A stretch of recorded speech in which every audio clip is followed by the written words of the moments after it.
Iya, terima kasih buat kepercayaannya. Saya boleh ada ya di tengah jemaat di tempat ini.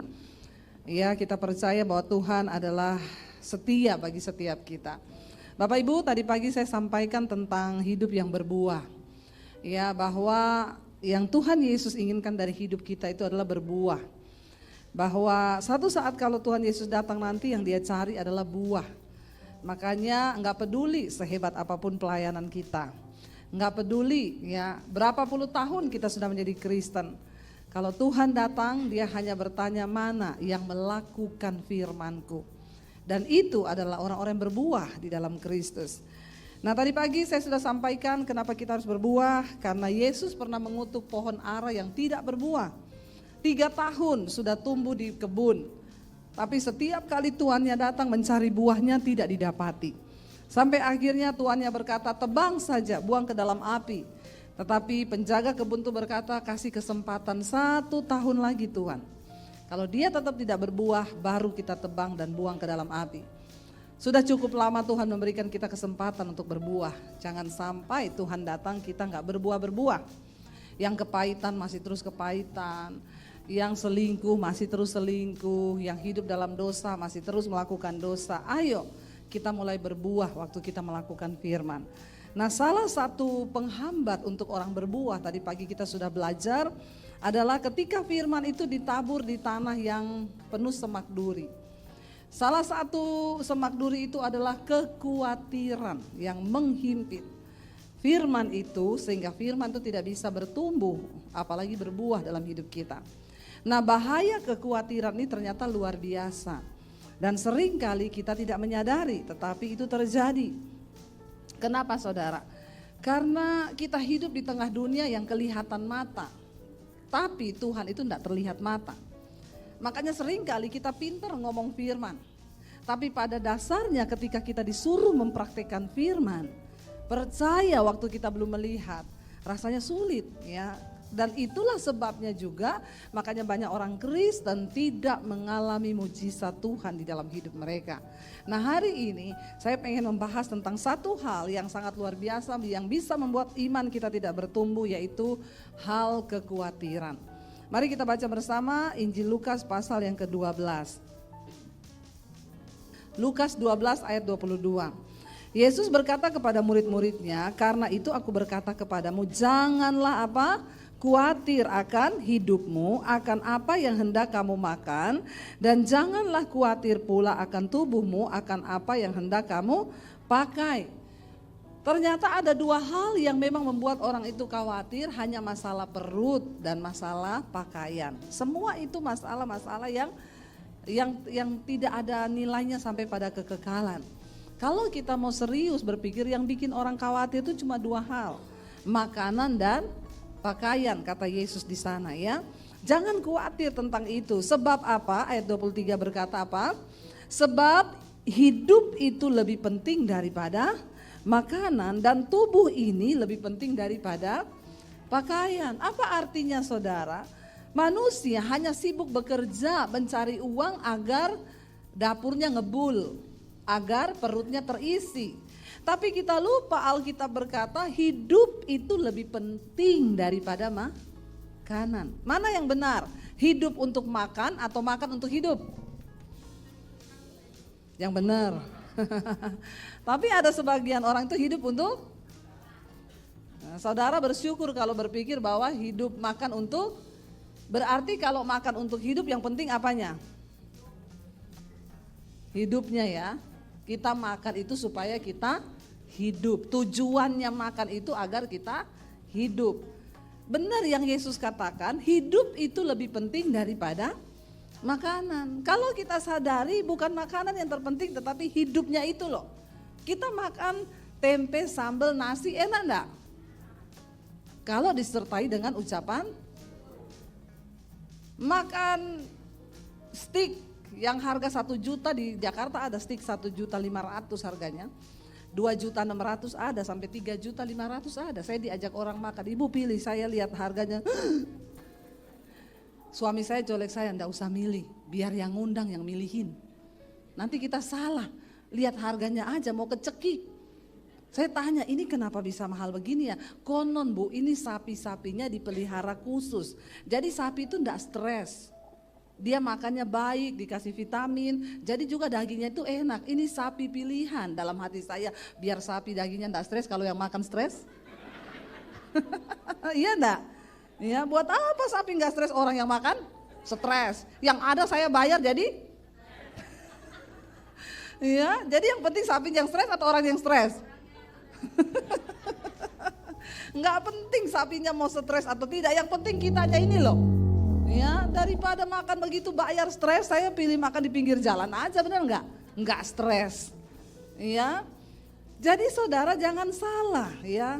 Yang paling penting itu hidupnya, bukan makannya. Ya, ada orang bilang, ya memang makan tempe sama sambal enak Bu, tapi kan lebih enak kalau kita makan daging. Ya, di restoran tuh lebih enak lagi. Jadi bahagia mana, makan tempe sama sambal atau makan daging sama steak di restoran? Bahagia mana? Memang ada yang sudah ditakdirkan tempe sama sambal memang ya. Yang jawab ini memang sudah ditakdirkan. Anda harus makan tempe sama sambal. Ya. Jadi sebenarnya kan bukan soal makannya apa. Tapi sebenarnya bagaimana soal kita nih bersyukur. Kayak kemarin saudara, saya tuh diundang ke Singapura ya. Saya angkat foto, 2 foto. Satu, saya duduk di emperan bandara di lantai, melantai sama suami, nyandar di tembok. Yang kedua, suami saya ngangkat foto, kita duduk di business class. Jadi orang tuh semua pada bingung, loh Bu Debbie naiknya business class kok duduknya di emperan di lantai. Saya bilang itu bukan pencitraan. Jadi ceritanya kita sampai di gate itu belum dibuka gate-nya. Dan di situ ada si kursi tapi sudah penuh dengan umroh. Kaki saya ini udah mau meledak karena Singapura itu perjalanan bandaranya kan jauh. Kita lari, apalagi kalau sudah mau dibilang tinggal 15 menit lagi sudah boarding. Kita lari jauh jalan, kaki saya itu udah kenyut sampai di situ nggak ada tempat duduk. Saya dan suami lihat, enak duduk di lantai ini. Ya, lalu suami saya udah duduk di lantai, saya ikut. Ada teman saya satu di situ, dia bilang, Bu, ibu jangan duduk di situ. Saya bilang, kenapa? Ibu public figure. Nanti kalau ada jemaat lewat, lihat ibu duduk di situ, dia mau bilang apa? Saya bilang, peduli amat. Kaki saya udah mau meledak. Biar orang bilang apa, saya mau duduk di situ. Jadi saya ikut suami saya duduk sambil selonjoran di lantai. Bener aja ada orang lewat, Ibu Debbie Basir ya. Saya bilang, iya Bu, Ibu saya mau minta foto ya. Tapi satu syaratnya, kalau Ibu mau minta foto sama saya, Ibu ikut ngemper sama saya di bawah. Karena saya gak mau berdiri, kaki saya udah sakit. Oke Bu, jadi dia duduk di bawah. Nah persoalannya kan bukan kita duduk di bisnis kelas atau lagi ngemper di bawah. Ya, persoalannya hati kita ini ada ucapan syukur enggak? Sama dengan makanan. Ya, saya banyak melihat orang kaya makan di restoran mewah, sekali makan tuh bisa 5-6 juta. Itu kita punya gaji sebulan ya. Kalau orang yang kerja ya yang biasa-biasa. Tapi makan dengan makanan yang 5-6 juta sekali makan, tidak ada damai sejahtera, suami istri bertengkar, anak-anak bertengkar. Lebih baik kan makan tempe sambal tapi hidup dalam damai sejahtera toh. Jadi saudara imani yang mana ini? Balik lagi tempe sama sambal. Memang orang Pasuruan ya. Nomor 1 tempe is the best memang ya. Iya, jadi maknanya Yesus ini lagi menjelaskan. Kenapa engkau khawatir? Karena engkau salah menilai, engkau pikir makanan itu lebih penting daripada hidup. Yang Tuhan nilai adalah cara hidup kita, bukan cara makan kita. Yesus bilang, Alkitab bilang makan itu dimakan turun ke perut lari ke jamban. Tapi hidupmu harus engkau pertanggungjawabkan di hadapan Tuhan. Jadi yang terpenting adalah cara hidup. Ya kalau makan tuh gampang, apalagi kayak kita masih daerah begini, ada halaman di belakang tanam daun singkong, daun pepaya, mau makan tinggal rebus daun singkong bikin sambel, toh enak gak itu? Enak, saya yo seneng kayak begitu. Ya itu lebih enak, artinya apa? Sebenarnya kan gak ada alasan untuk kita khawatir kalau hidup kita ini benar dalam Tuhan. Masalahnya orang jadi khawatir karena dia pikir apa yang mau dia makan. Lalu Yesus bilang, bukankah tubuh lebih penting daripada pakaian? Tapi kalau mau sok iya ikut orang, Ya, beli baju, satu baju 1,5 juta, di Jakarta banyak. Baju 2,5 juta satu baju. Ya saya sih dikasih ya. Saya nggak beli, cuma kalau lihat harganya aja. Ya, kalau mau ikut yang begitu ya stres hidup kita. Makanya banyak kekhawatiran. Ya, lihat orang pakai ini kita juga mau pakai yang begitu, orang begini kita juga mau gitu. Yesus bilang yang terpenting itu tubuh daripada pakaian. Artinya apa? Tubuhmu itu bait Allah. Satu saat waktu kita mati, Tuhan tidak tanya merek pakaianmu apa. Yang dia tanya selama engkau hidup, tubuhmu itu engkau pakai buat apa? Tubuh bukan untuk persinahan, tubuh bukan untuk percabulan. Tubuh bukan sesuatu yang untuk hal-hal yang negatif, tapi tubuh ini tempat berdiamnya Tuhan. Enggak penting pakaian kita apa, asal ada Tuhan dalam tubuh kita, itu yang membuat hidupmu bernilai. Amin. Orang kadang ngomong, Bu Debbie ya, Bu ibu itu kalau khotbah bajunya itu tok. Saya bilang, Bu Ben, emang gue pikirin. Saya tuh biasa aja, saya nggak pernah loh saudara mau pelayanan hari Minggu, hari Jumat saya siapin baju, saya siapin ini, enggak, ya pokoknya apa aja yang ada udah saya pakai. Sampai kadang itu terus aja, Mbok Ben. Bagi saya tuh nggak penting, yang penting tubuh kita ini, hidup kita ini berkenan nggak sama Tuhan. Jangan terlalu pusingin hal-hal yang seperti itu, sehingga banyak orang pencitraan. Ya akhirnya karena pencitraan, kepengen ya mau gaya-gayaan, ikut-ikut orang. Ya foto di restoran mewah di Jakarta sih, di sini nggak ada yang ngaku. Ya akhirnya biasanya orang-orang yang kena kekhawatiran itu apa? Orang yang sombong, orang yang tinggi hati, orang yang suka iri hati. Itu ya sudah akhirnya dia kena kekhawatiran. Tapi orang yang hidup apa adanya itu enak. Ya kita hidup apa adanya itu enak, nggak usah maksa hidup ini. Amin. Tadi pagi saya sampaikan, jangan banyak cicilan supaya tidak banyak kekhawatiran. Karena dua hal yang membuat jantung berpacu dengan cepat, jatuh cinta dan jatuh tempo. Ya, kalau banyak jatuh tempo ya itu jantungnya deg-degan. Aduh udah mau tanggal jatuh tempo. Saudara, yang namanya kekhawatiran hidup ini sangat berbahaya, bisa membunuh iman. Makanya kita harus kenali apa yang harus saya kurangi. Pemahaman, ini pemahaman yang luar biasa yang Yesus beri. Tubuh lebih penting dari pakaian, hidup lebih penting dari makanan. Kalau kita menyadari pemahaman ini, tidak khawatir hidup kita. Ayat yang ke-24 Yesus berkata apa? Perhatikanlah burung-burung gagak yang tidak menabur dan tidak menuai, tidak mempunyai gudang atau lumbung. Namun demikian diberi makan oleh Allah, betapa jauhnya kamu melebihi burung-burung itu. Gudang pada zaman dulu itu kan belum ada bank. Jadi kalau zaman sekarang orang nyimpan uang di bank. Zaman dulu mereka nggak ada bank. Mereka menimbun hasil tanah, hasil panen itu di gudang. Ya itu untuk satu tujuan, supaya ini ada jaminan untuk kehidupannya kelak. Supaya dia nggak lapar. Nah Yesus berkata burung gagak itu nggak punya gudang, nggak punya lumbung. Ya, tapi demikian betapa luar biasa Allah memberi makan. Ya, burung itu nggak ada yang khawatir loh. Pernah nggak saudara lihat burung merenung di pohon begini ya? Atau saudara pernah lihat monyet ketek itu loh, ketek merenung. Ada sih fotonya ketek merenung, katanya gini, susah jadi manusia. Mending jadi ketek. Ya, mereka nggak pernah khawatir. Burung itu nggak ada lumbung, dia nggak nyimpen makanan. Bahkan besok aja dia nggak tahu mau makan apa. Tapi dia nggak khawatir. Tuhan suruh kita belajar dari burung yang tidak pernah khawatir. Ya, dia mau ada makanan, dia tahu pokoknya besok itu pasti dia makan. Ajaib ya, makanya saya tuh kalau lihat burung-burung terbang tuh, ini burung ya. Yes, kenapa Tuhan tuh suruh kita belajar dari burung? Ya, kalau pagi itu saya bangun di rumah suka lihat ada burung terbang dari pohon ke pohon. Ya, saya pikir dia tuh makan apa ya? Kok yo hidup loh. Makanya Alkitab mencatat, Yesus bilang belajar dari burung-burung itu. Betapa kamu itu jauh lebih bernilai di mata Tuhan daripada burung-burung itu. Asal kita mengerti makna hidup yang sesungguhnya, bahwa tubuh lebih penting dari makanan, tubuh lebih penting dari pakaian, hidup lebih penting daripada makanan. Ayat 25, siapakah di antara kamu yang karena kekhawatirannya dapat menambahkan sehasta pada jalan hidupnya? Siapa nih yang khawatir?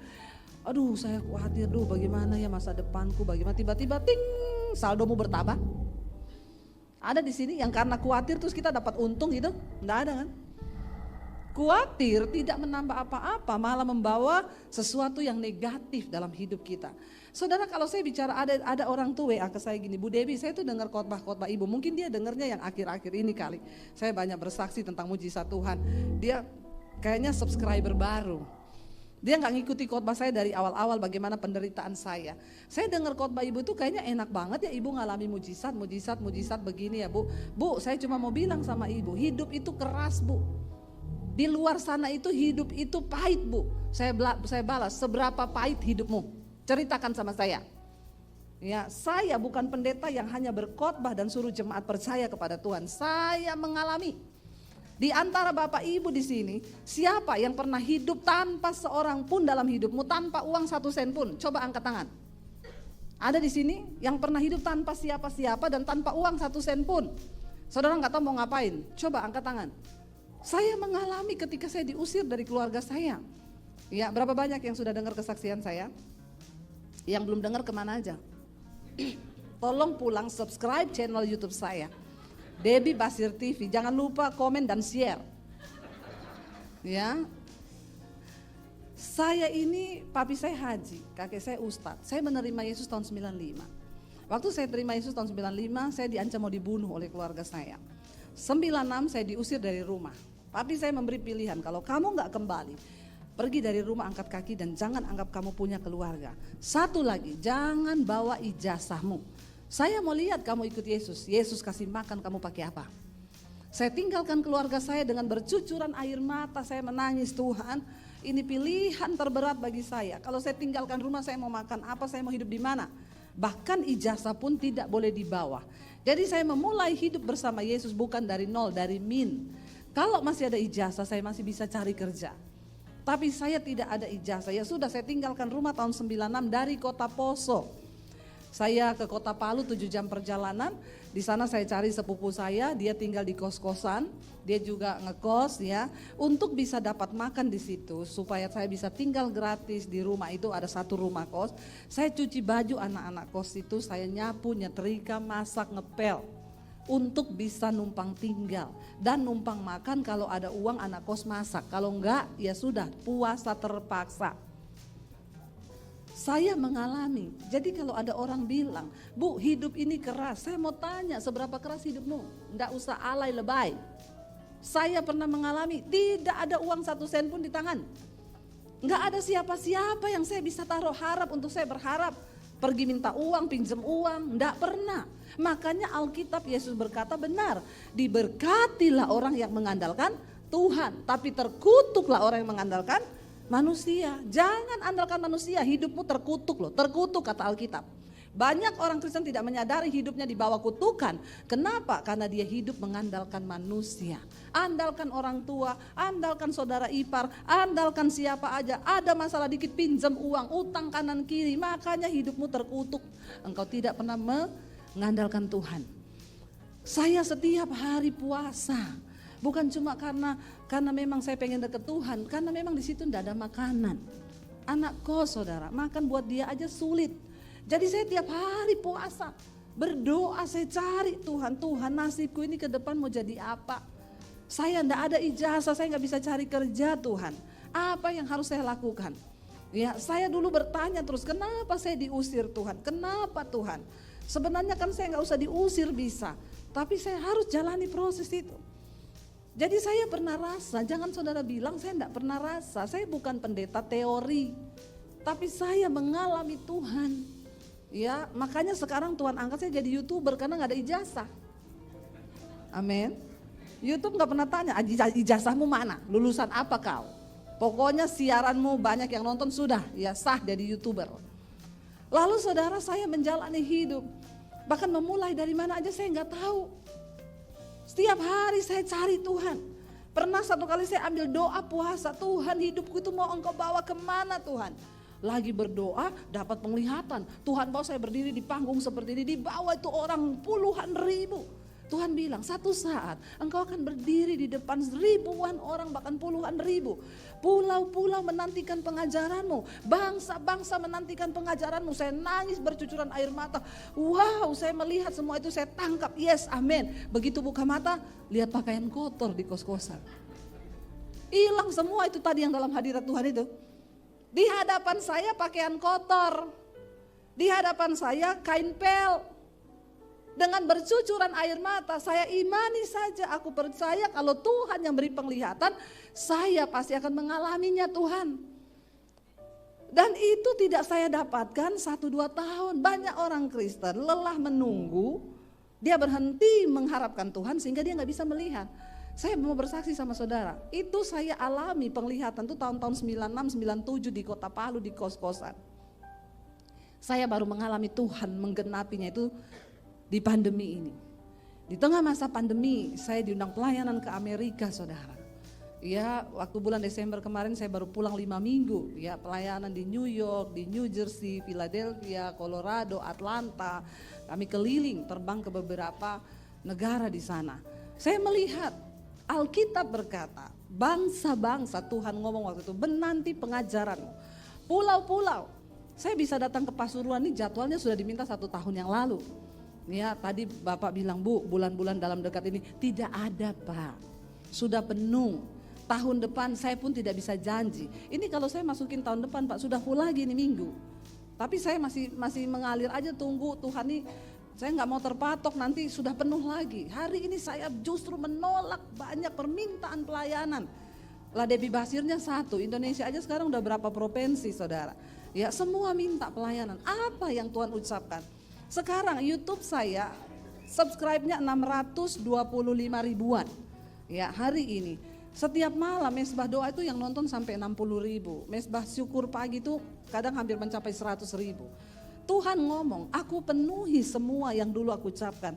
Sekali khotbah di YouTube yang nonton ada yang sudah jutaan. Itu mimbar yang Tuhan berikan sama saya di YouTube. Itu terjadi kan, engkau berdiri di depan puluhan ribu orang kan. Kalau malam itu saudara, yang ikut live streamingnya aja masuk di live chat itu ya berkisar sekitar 16 ribuan ya. Saya melihat itu kan jemaat ya. Saya di Amerika pergi nonton opera, gedungnya besar. Kita nonton opera cerita Alkitab tentang Daud. Ya, saya lihat tuh gedung bertingkat-tingkat sampai ke bawah, tangga-tangga orang duduk semua di dalam ruangan teater itu. Saya tanya, ini berapa ya kapasitasnya? 4.500 Bu. 4.500 sebanyak ini, tiba-tiba Roh Kudus ngomong, setiap malam kamu mesbah doa. Itu yang muncul di live chatting, 14.000 sampai 16.000. Kalau dibikinin gedung, berapa kali lipatnya ini? Saya baru sadar, oh ya, berarti itu jemaat kalau dikumpulin banyak banget ya. Nah, saudara bayangkan, itu yang nunggu setiap jam 8 malam. Kalau saya memilih untuk khawatir dan tidak percaya kepada Tuhan, saya rasa saya tidak akan melihat hari ini.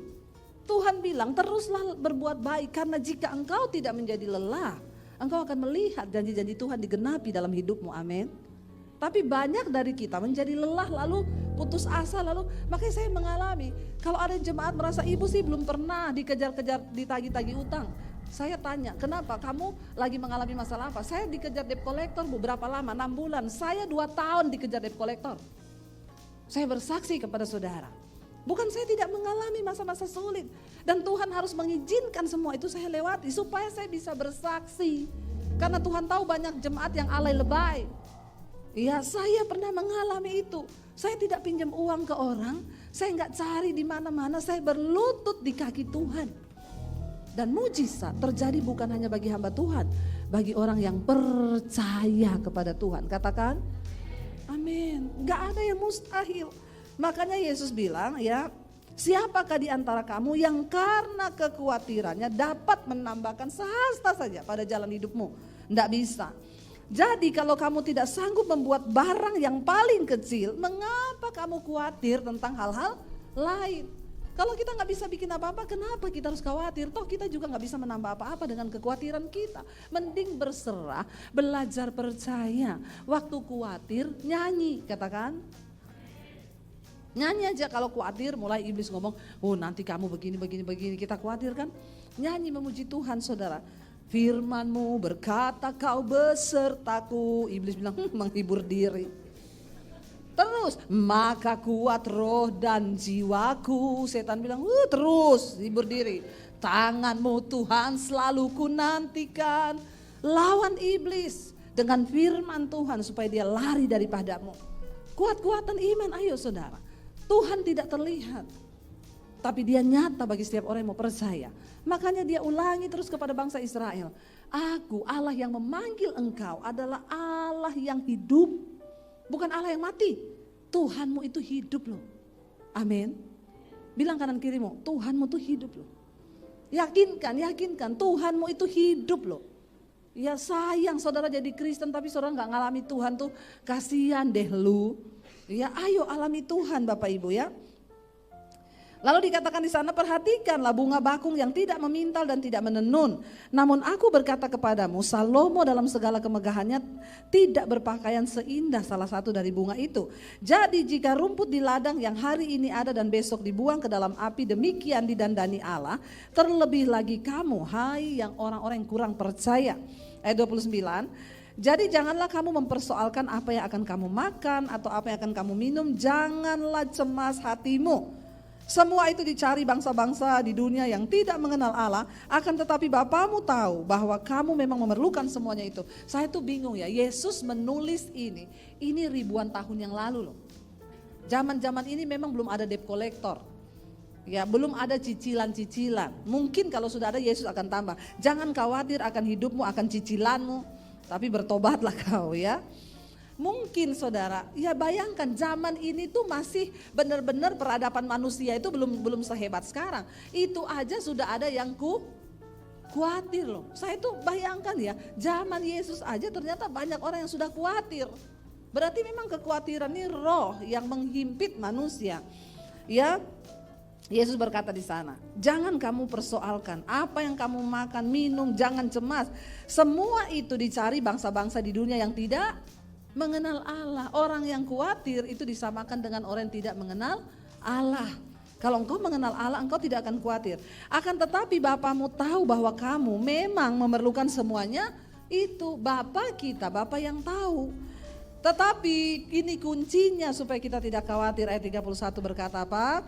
Tetapi carilah kerajaannya, maka semuanya itu akan ditambahkan juga kepadamu. Jadi yang terpenting di hidup ini cari kerajaan Allah. Apa itu kerajaan Allah? Roma 14 ayat 17, kerajaan Allah itu bukan makanan, bukan minuman, tapi kebenaran, damai sejahtera dan sukacita oleh Roh Kudus. Itu yang harus kita cari, kejar kebenaran supaya hidupmu ada damai. Orang yang paling bahagia di dunia ini bukan orang kaya, tapi orang yang hidup di dalam kebenaran. Pasti ada damai sejahtera. Apa yang dicari manusia di dunia ini? Damai sejahtera, sukacita. Ya, buat apa orang kaya raya tapi gak ada damai, gak ada sukacita. Ya, tapi yang Yesus maksudkan cari itu kebenaran, damai sejahtera dan sukacita. Carilah kerajaannya, maka semuanya itu akan ditambahkan. Ayat 232 berkata, janganlah takut, hai kamu kawanan kecil, karena Bapamu telah berkenan memberikan kamu kerajaan itu. Kita sudah menerima kerajaan Allah itu, tapi kita mau gak tinggal di dalamnya? Di dalam kebenaran, maka ada damai sejahtera dan sukacita. Itu pilihan ada di tanganmu. Ayat 33 Yesus itu berkata begini saudara, jualah segala milikmu dan berikanlah sedekah. Buatlah bagimu pundi-pundi yang tidak dapat menjadi tua, suatu harta di sorga yang tidak akan habis, yang tidak dapat didekati pencuri dan yang tidak dirusakkan ngengat. Kunci agar orang itu tidak khawatir, banyak-banyaklah menabur, bersedekah. Siapa di sini yang punya komitmen bersedekah? Angkat tangan coba yang suka bersedekah. Enggak ada, buka kolam baptisan. Kita baptis ulang rendam 20 menit ini. Biar buka mata langsung di rumah Bapa di sorga. Saudara, tidak semua berkat yang ada di tanganmu itu adalah milikmu. Di situ ada bagian orang miskin. Dan cara untuk engkau bisa mengalami pemeliharaan Tuhan, berkat keuangan adalah dengan engkau menabur. Satu hal yang saya syukuri, saya ini bukan mau sombong, tapi saya belajar melakukan firman. Saya tahu kunci dari diberkati Tuhan itu menabur. Jadi Kami ini hidup tidak berkelimpahan dari dulu, tapi pas-pas, selalu pas. Pas mau beli ini pas ada. Ya, uangnya itu pas. Ya. Tapi saya sering kali mengalami tinggal punya uang itu, ada orang datang pinjem uang. Tapi kita harus tepat memberi. Kalau saudara salah memberi, engkau tidak menuai. Lihat orang yang akan ditabur. Saya berapa kali mengalami itu. Tuhan suruh saya menabur. Waduh, dalam jumlah yang tidak sedikit. Padahal uang saya itu pas-pasan. Sampai saya kadang tanya Tuhan, orang-orang kaya pada kemana tuh Tuhan? Kenapa engkau suruh saya yang menabur? Tapi Tuhan bilang taat. Saya pernah dulu tinggal punya uang 50.000 20 tahun yang lalu ketika kami menikah di Solo. Anak saya masih bayi, besok susunya habis. Uang saya tinggal 50.000. Ada orang malam-malam datang pinjam 50.000. Kalau saudara kasih enggak? Jam 10 malam dia datang, penjual soto dekat gereja kami. Dia bukan orang Kristen. Dia datang pinjam ke rumah kami. Anaknya mau dibawa ke puskesmas, uangnya kurang. Suami saya tanya, pinjamnya berapa Pak? 50.000. Suami saya masuk, ada Pak ini pinjam uang berapa? 50.000. Aduh, kok yo pas tuh pinjamnya. Kita tinggal punya uang 50, kenapa dia pinjam 50? Buat 25 biar bagi 2. Iya enggak saudara? Ya, suami saya bilang, aku terserah kamu. Kalau kamu bilang kasih, tak kasih. Terserah kamu, kan imanmu itu yang lebih bisa nangkep. Wah, dia sudah bilang gitu, ini juga beban buat saya. Saya bilang iya, terus besok gak ada mujizat. Dia salahin saya, tuh kan kamu salah perhitungan. Karena laki-laki itu kan selalu pakai logika. Saya bilang, bentar ya, saya tanya Tuhan, ini dikasih apa enggak? Tiba-tiba ayat itu berbicara, kesusahan sehari cukup untuk sehari. Besok itu ada kesusahannya sendiri. Aduh, berarti Tuhan suruh kasih nih. Saya bilang sama suami, udah kasih aja. Dia lebih penting anaknya, kalau nggak ditolong mati loh. Kita ini besok anak nggak ada susu masih bisa lah dikasih air tajin. Kasih gula sudah enak itu. Lalu dikasih sama suami saya, ya sudah besok kita hidup, ya terserah aja lah bagaimana Tuhan. Ya benar, besok itu suami saya ada pelayanan. Saya nggak tahu tiba-tiba tuh saya mau ikut. Saya bilang saya ikut ya. Daripada di rumah nggak punya uang, melongo, gigit jari, ya sudah ikut aja pelayanan. Lumayan makan gratis. Lalu ketika saya lagi duduk di ruangan itu ada pengusaha masuk, saudara. Memang orang bapak ini orang kaya di Solo. Waktu saya lihat dia, ada suara di hati yang bilang gini, nanti bapak itu akan memberkati kamu. Langsung saya tengking, dalam nama Yesus, dasar mata duitan. Begitu lihat orang kaya, langsung ada suara hati yang berkata, muka langsung berubah jadi celengan babi. Terkutuklah orang yang mengandalkan manusia. Saya tengking langsung itu suara. Tapi suara itu muncul terus. Lalu saya bilang ini, Tuhan, kalau memang ini dari Tuhan, pasti terjadi. Selesai ibadah makan-makan, sudah makan-makan. Bapak itu gak deket-deketin saya. Saya bilang berarti ini memang suara hati mata duitan. Nggak usah digubris. Jangan datangi Bapak itu terus bilang, Bapak, Tuhan berbicara. Bapak tatap mata saya. Tuhan bilang Bapak harus memberkati saya. Kan banyak kan yang begitu-begitu. Bawa nama Tuhan berlu buat. Lu buat-buat. Ya enggak usah berlu buat-buat ya. Saya tunggu aja saudara. Selesai semua doa penutup sudah pulang. Di tangga mau turun, saya salaman sama Bapak itu. Dia pegang tangan saya, dia bilang, apa kabar kalian berdua? Baik Pak, tunggu. Tuhan suruh loh saya berkati kalian. Saya dalam hati, bener nih, Tuhan tuh bener. Sini duduk. Saya mau berdoa ya buat kalian. Berkatnya doa. Haleluya, puji Tuhan 12 kali. Doa juga berkat. Ya udah kita duduk didoakan sama dia gini bla bla bla. Habis itu ya sudah Pak, terima kasih, kami pulang dulu. Tunggu. Tuhan suruh loh saya. Semua yang ada di dompet saya suruh kasih sama kalian. Beneran Pak? Terus Bapak pulang naik apa? Ongkosnya kalau Bapak kasih semua sama saya bawa sopir. Kalau nggak ada saya pinjemin 50.000 Pak. Dia ambil dompetnya saudara, saya ingat waktu itu 750.000. 20 tahun yang lalu saya pinjemin bapaknya itu 50.000 kan yang tukang soto. Bapak itu ngasih saya zaman itu 750.000. Ini ya Bu, semua yang di dompet saya Tuhan suruh kasih. Waduh puji Tuhan, terima kasih ya Pak. Ini jangan ditolak, terima kasih sama Tuhan, jangan sama saya. Oh iya. Sudah mau pulang, tunggu. Nggak tahu nih Tuhan suruh saya, ada nomor rekening BCA nggak? Saya bilang ada Pak, berapa? Lupa Pak. Rekening jangan dilupa saudara, tolong dihafal. Supaya jangan terhalang berkatmu. Waktu itu saya lupa, sekarang hafal saya Pak, 78503402447 Debbie Basir, BCA. Ya dulu lupa saya. Dia bilang, wah lupa ya. Ya udah besok pagi aja ya kirim. Tapi kan kita percaya kalau itu berkat Tuhan dia gak berubah kan. Ya udah saya kirim. Jam 8 pagi dia bilang ya iya, tunggu jam 8. Jangan jam 5 sudah di WA. Terlalu bersemangat. Berkat Tuhan gak usah direkayasa. Kirim dia bilang jam 8, kirim jam 8. Gak usah ditanya lagi, Pak sudah transfer belum ya? Nih banyak orang Kristen kayak begitu tuh. Ya. Akhirnya jam 8 saya kirim, Pak ini nomor rekening BCA saya. Oh iya, jam 10 dia telepon. Ibu lagi di mana? Lagi di rumah sama suami. Bisa ke bank BCA sini enggak? Kebetulan dekat rumah. Bisa Pak. Saya mau kasih tunai aja. Ada yang mau saya sampaikan. Kita datang, dia kasih amplop coklat. Bu, ini Tuhan loh yang suruh loh.